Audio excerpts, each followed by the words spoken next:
No, it's good to like, as you were saying, host play a different role to what just like another player would. Does that mean they like?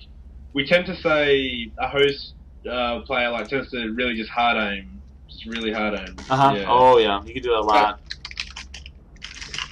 what is there any other different kind of roles which a host plays other than just that? No, I Or mean, I wouldn't say that. I mean, it's maybe like in Gears 2 and Gears 1, I think it was a more defined role. Gears 3, Host isn't that much stronger. I'm not sure if you would agree with that, but Host isn't that much of an advantage. And you're seeing a 2-2. Interesting. I haven't seen this strat in a very long time. yeah. Okay. A lot of teams now, after it was first used by another Australian team, like setting 2-2 is just if you get the 2-2, you can always just like either push that advantage of the 2-2, or if there's a 1, you can kind of collapse on a guy, whereas if there's 3-on-1, you can kind of back down, if you know what I mean. I think that's what teams are always going for with 2-2. Yeah, no, we did that. That was a strat that was generally ran when the game first came out. Was that same exact thing, a very transition-focused strat. However, now teams, I think every team runs a 3. Every team started running a 3-up after that, and then every team started running a 3-low. Actually, that's what everyone runs now is a 3-low. So that's the most typical strat that we see. When you say you send a 3-low, does that one guy up top challenge the other guy, or do they just kind of keep each other at bay? Depends on the player. It depends how the person plays it. I'd say majority of people keep each other back, and then when you need to make a play, you make a play. But if you can get into that middle room where the mulcher is, you can rain fire down there and you can down someone very easily. So if you can get to the main room, that's always a plus too. And then obviously, as the other player, you have to make sure they don't get to the main room. So it gets a little tough to kind of support for your teammates while fighting the 1 versus 1. It's a very fun spot to play. That's the spot I play actually. I just started playing it about 2 days ago. Wow, great Lancer fire right there. They're able to down Metapod as Simon takes out Metapod is full red but able to stay alive, and also takes out Arvo. Nice job right there by Team BBR as they're looking to go up 2-0. So would you say Execution Thrashball is one of BBR's better maps? Yeah, definitely. When I wasn't really playing, we generally changed around to the 2-2 about a week or so before I left, and yeah, we were really suited to that kind of strat. And, Thrashball would definitely be one of their stronger maps because BBR has some of the best communication in the game. So they're really aware, really gel as a team. So with Thrashball being such a large map, so many different avenues how you can go down through nades, go through like the middle of the scoreboard, or you can go up top and get to the balcony or whatnot. Teams with great communication generally dominate. Yeah, BBR, really suited. Gotcha. Yeah, I would agree with that. As it's very noticeable. BBR does go up 2-0 right now in round count. Down 2-0 in map count though. So if Reborn can make a comeback here, they can sweep BBR 3-0. I'll tell you right now, no one saw that coming except for Critical because he thought their team name was cooler. What does BBR even stand for? What is BBR? Well, initially, Hacks. I don't know if you saw him play in the online round. He actually played really competitive Halo. He was in the best Halo team for 2 years or something for Halo 2 and Halo 3, and he went to WCG.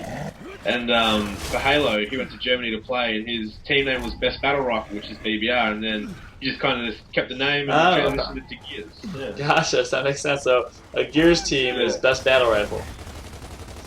Yeah. That's kind of which ironic. everyone in the Halo community is kind of like, why are these guys called Best BR?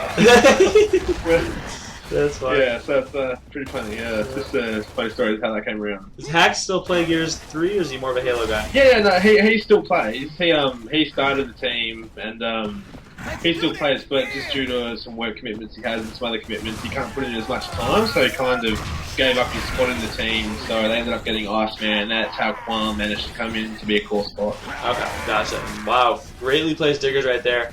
Arvo doing a fantastic job taking out Summer of Simon over the sandbag. Great shotgun work and then nicely placed diggers to make it a 4 versus 2 situation. And just like that, I believe Reborn should be taking this map. Hopefully they don't blow another advantage because it seems to be the trend for this team. Once again, Rogi just extremely calling out what happens before I see it. Oh, my bad.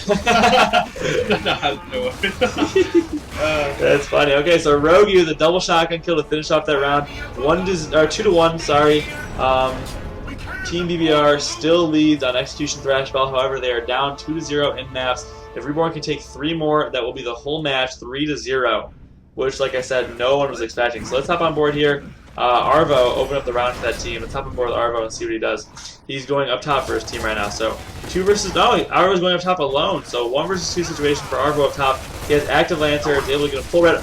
Can he down? He has both members of the team full red. He's going to take it, and he ends up paying for it. He gets killed by Summer of Simon. Tries to take a 1 versus 2. It does not work. And you know, once again, those are the type of plays that you don't really see Americans do. You're in a spot by yourself. There's no reason to die. Especially when the strat that they called was a down-low focused strat. So, disagree with that play call. As we see Summer of Simon trying to use the mortar, try to get some kills with the mortar. That's always fun to watch. You have to I swear, you have to be a psychic to get kills with the mortar. You have to lead your shot 800 feet in advance. Yeah. Unless you do a not sure if Jesus would a 10 kill every time. Yeah, I know, right? Apparently. Man, I swear he did it on purpose. I swear he did. I have a question for you as well. I'm not sure, you've probably been asked it by midnight, or maybe you were talking about it with Vero when he was commentating the last tournament. But what's your opinion on the Mantle kick? I think it was a cool feature. You know, to be honest, I think it's a little inconsistent, obviously, and I guess Epic has addressed it. We've talked to Epic about it. It's basically a really tough bug that they're trying to fix out, but it's just a very, very difficult bug. You know how it's a little glitchy and sometimes it doesn't let you do it. Yeah. So, I mean, it's a little inconsistent, but overall, I don't mind it. Is that due to online, though, the glitchiness, or is it like that on land? No, it's like that on land. You know, occasionally it'll happen on land as well. Less often, though. Less often, I'd say. Do teams try to use a Mantle kick, or is it kind of like spur of the moment type thing? No, it depends on the player. I'd say more so than not, teams do try to use it. Especially now that people are starting to get used to what works, what doesn't work. I'd say people use it more so than not, for sure. Do you personally use mantles, or do you just try to bait a mantle and then get the guys who's coming over? A little bit of both. A little bit of both. Depends on the situation. Like, if it's like a straight up 1v1 behind cover and you guys are both moving back and forth, I will never go for a mantle because you will never hit those. But if you can pull off the mantle, basically the only way you will ever pull off a mantle kick is if you get them off guard when they're not expecting it. So, like, let's say you can quickly do the mantle before they're able to turn, then yes. But in an actual straight up 1v1 situation across cover, I will rarely ever do it. But I still do it pretty often now. Yeah. Straight away, judging off the stream, Jesus is the last one alive. He is. Against 3 people. I'm not sure what's happening, but... he clutched a 1v3. No, I'm just kidding. He got taken out. So, okay. 3-2 right now in favor of Team BBR. So Reborn is trying to keep it close, but BBR can hopefully wrap it up here and take it to map 4. I would love to see a 3-2 comeback. That would be just absolutely insane. Yeah, no, it's good. It's just kind of, I wouldn't call it disappointing, like, teams are still getting better and whatnot, but it's good to see the really close matchups because, as I've said, like, Legacy have gone through the entire tournament 3-0 every single match, so it's really good to see 3-2 games, so I'm really looking forward to playing Malice because I reckon that'll probably go to hopefully go to a 3-2. Yeah, no, definitely. It's a lot more fun to commentate, I'll tell you that much. Yeah. So as you were saying before, I wasn't aware, but Dried Execution being taken out of the American rotation. It did. Why? Was that just because I thought it was playing too slowly? Or? I don't know. I mean, honestly, like I talked about it a little bit before. The way settings work, it's not the player's decision. It's just people that aren't really qualified to make decisions for settings are making the decisions. Vero Prodigy is actually the one that made this. He started up this Nagy League, which is what we're playing in right now. It's an online league just for fun. And he made game types for that, and he decided to take out Execution Dreadnought for whatever reason. He didn't really ask for pro player input or anything. He just kind of did it without asking us. So it's not the most consistent. I mean, it's just based on commentator's perspective. This is the last round, 3-3 right now. So thought it'd be pretty. Get some more input on the game. Oh, yeah, definitely. Let's stick to the game then. Be grabbing into the situation. I know, right? So 2 versus 2 situation right now, and Summer of Simon does go down. He's going to get down again. He does. 4 versus 3 still, and they're able to take out Summer of Simon. So 4 versus 3 right now. Jesus is one shot. Rogan getting a little too aggressive. Realizes he needs to back up. I thought he was going to keep pushing and die again. I would have been so mad. But instead, he makes the right decision to back out, reset. You have a 4 versus 3. You have map control. You can make something happen as Rogi does go down at the mulch right now. Let's see if they can take advantage of this. Jesus is trying to push up, but Ubi does have control of the top stairs, and he's not really going to be able to do much. As Rogi does only have 2 downs left, so they can down him again and good things can happen. So you're a little behind, so it's this is a tough round for you, isn't it? Yeah.